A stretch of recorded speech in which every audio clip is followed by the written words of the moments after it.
नमस्कार, मैं डॉक्टर अजीत भारती आज फिर आपके लिए हिंदी विषय के अंतर्गत हम पत्र लेखन लेकर आए हैं। तो आपके लिए अगर पत्र किसी प्रकार की कोई समस्या है तो यहाँ पर उसका भी समाधान आसानी से मिल जाएगा। बहुत आसान है किसी भी विषय पर पत्र लिखना। तो देखो, हम आपके सामने पहले लाए प्रश्न नंबर 1, पत्र नंबर 1। ठीक, तो प्रश्न में दिया हुआ है कि आप राहुल देव या सीमा चौहान हैं। जो प्रश्न है इसी तरह से अब पूछे जाते हैं। आप ग्राम रामपुर हिमाचल प्रदेश के सरपंच या प्रधान हैं। तो सरपंच कहीं कहीं गांव का जो मुखिया होता चुना जाता गांव के लोगों द्वारा, उसे सरपंच या प्रधान कहते हैं। आपके गांव में बाढ़ के कारण क्षति और हानि हुई है, यानी गांव में बाढ़ आई जिसके कारण क्षति माने का अर्थ होता है नुकसान होना, और हानि माने उसका भी अर्थ नुकसानी हुई है। ठीक, आपदा का वर्णन और सहायता की प्रार्थना करते हुए जिला के डिप्टी कमिश्नर को लगभग 100 शब्दों में पत्र लिखिए। यानी कुल मिलाकर आप किसी गांव रामपुर गांव के सरपंच हो, वहां पर बाढ़ आई हुई थी जिसके कारण बहुत सारा गांव वालों को हानि या नुकसान हुआ है। तो आप क्या करेंगे, डिप्टी कमिश्नर को इसके बारे में बताते हुए सहायता करने की प्रार्थना के लिए पत्र लिखेंगे लगभग 100 शब्दों में। ठीक है, अब ये का आपका नाम देव या सीमा चौहान है। तो सरपंच, मान लो आप सरपंच हैं, अगर आप पुरुष हैं तो आपका नाम राहुल देव है, अगर आप कोई स्त्री या महिला हैं तो आपका नाम सीमा चौहान है। अगर आप लड़का हो तो आप राहुल देव लिखेंगे, लड़की हो तो सीमा चौहान लिखेंगे।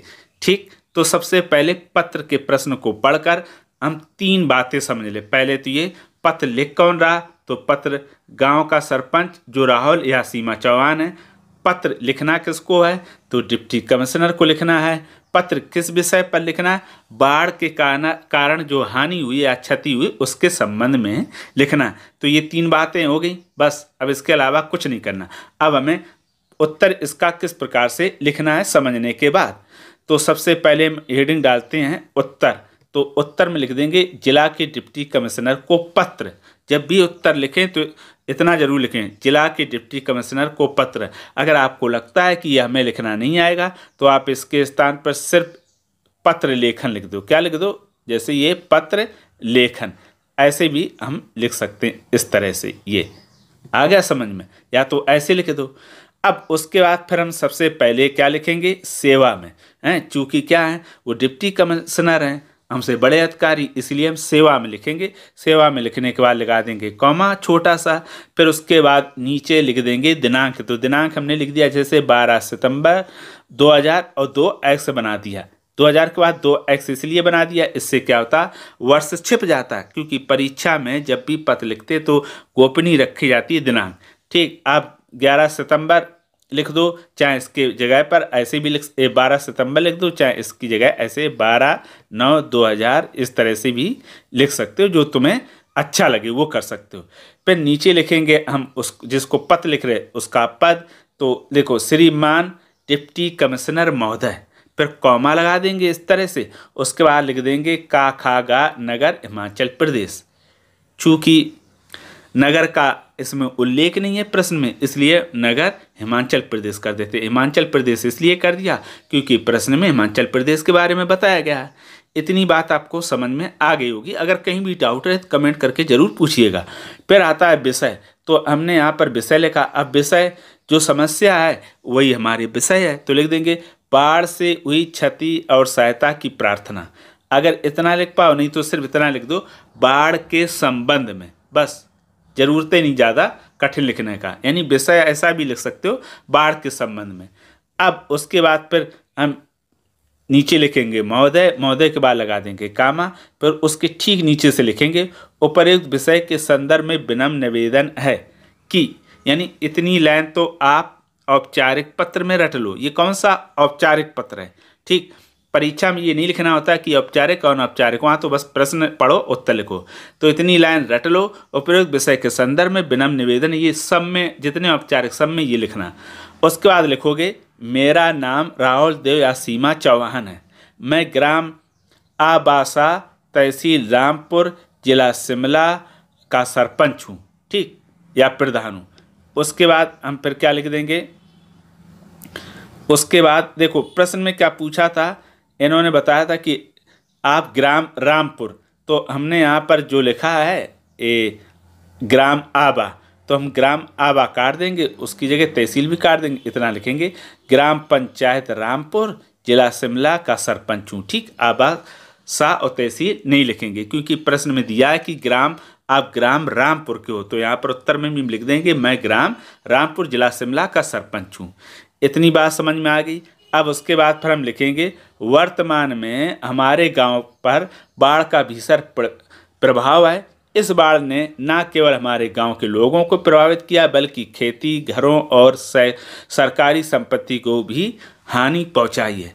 यानी वर्तमान जो बाढ़ आई थी उसने क्या करा, हमारे गांव के साथ खेती बाड़ी, सरकारी संपत्ति, यानी जो सरकारी संपत्ति उसको भी नुकसान पहुंचाया। फिर उसके बाद दूसरे पैराग्राफ में हम लिखेंगे कि बाढ़ के कारण गांव के कई मकान गिर गए हैं, खेतों की फसलें पूरी तरह नष्ट हो चुकी हैं और जल जमाव से गांव के कई हिस्सों में गंदगी फैल गई है, जिससे बीमारियां फैलने का खतरा बढ़ गया। फिर आगे लिखेंगे कि पीने के पानी की बहुत कमी हो गई है और गांव की सड़कें जल से भर गई हैं, गांव का संपर्क शहर से भी कट गया है। हमारे गांव के लोग इस आपदा के चलते बहुत मुसीबतों का सामना कर रहे हैं। बाढ़ के कारण भोजन, दवाइयाँ और आवश्यक सामग्री की कमी हो गई है। अतः आपसे निवेदन है कि हमारे गांव की स्थिति का निरीक्षण कर राहत और पुनर्वास के लिए शीघ्रता से सहायता प्रदान की जाए। खाने का सामान, दवाइयों, कपड़ों और पेयजल की व्यवस्था तुरंत की जानी चाहिए, जिससे गांव के लोग इस संकट से बाहर आ सकें। साथ ही बाढ़ से प्रभावित लोगों के लिए विशेष शिविर और स्वास्थ्य सुविधाओं की भी आवश्यकता है। हमें आशा है कि आप हमारी स्थिति को समझते हुए यथाशीघ्र आवश्यक कदम उठाएंगे। आपकी बहुत कृपा होगी। अंत में फिर हम लिख देंगे धन्यवाद। धन्यवाद के बाद हम लिखेंगे सरपंच या प्रधान राहुल दया सीमा चौहान, और नीचे पर हम लिख देंगे अपना पता में हमारा क्या रहेगा, ग्राम रहेगा, ये आबा तहसील काट देंगे, ग्राम पे लिखेंगे रामपुर, पे लिखेंगे जिला शिमला, ठीक है, हिमाचल प्रदेश। मोबाइल नंबर में इस तरह लिखेंगे 879203 और 3 X बना दिए, लास्ट में X इसलिए बना देते हैं जिससे हमारा सही मोबाइल नंबर छिप जाता है। तो ये हो गई। अब पत्र लिखने के लिए स्टेप कौन कौन सी होती हैं। जब आप पत्र का उत्तर लिखो, जब यहाँ से महोदय से, तो सबसे पहले क्या करना है, आपको 3 बातें याद रखनी है। पहली, शुरू में लिखना अपना नाम और पता, फिर सेकंड स्टेप में लिखेंगे आप अपनी समस्या, और थर्ड स्टेप में आप उसका समाधान लिखेंगे। इस तरह जो मुख्य पत्र का उत्तर लिखते हैं 3 स्टेप में चलता है, ना अपना नाम और पता, और समस्या का समाधान। इस तरह से पत्र आप आसानी से लिख सकते हो। तो ये पत्र आपको समझ में आ गया होगा। अगर किसी प्रकार का कोई डाउट हो तो कमेंट करके हमें अवश्य बताइएगा। कोई ऐसा पत्र से संबंधित प्रश्न हो जिसमें आपको कठिनाई हो रही हो, वो भी हमें आप लिखकर भेज सकते हैं। तो फिर आज के लिए इतना ही। अब हम फिर मिलेंगे किसी नए विषय के साथ। तब तक के लिए धन्यवाद।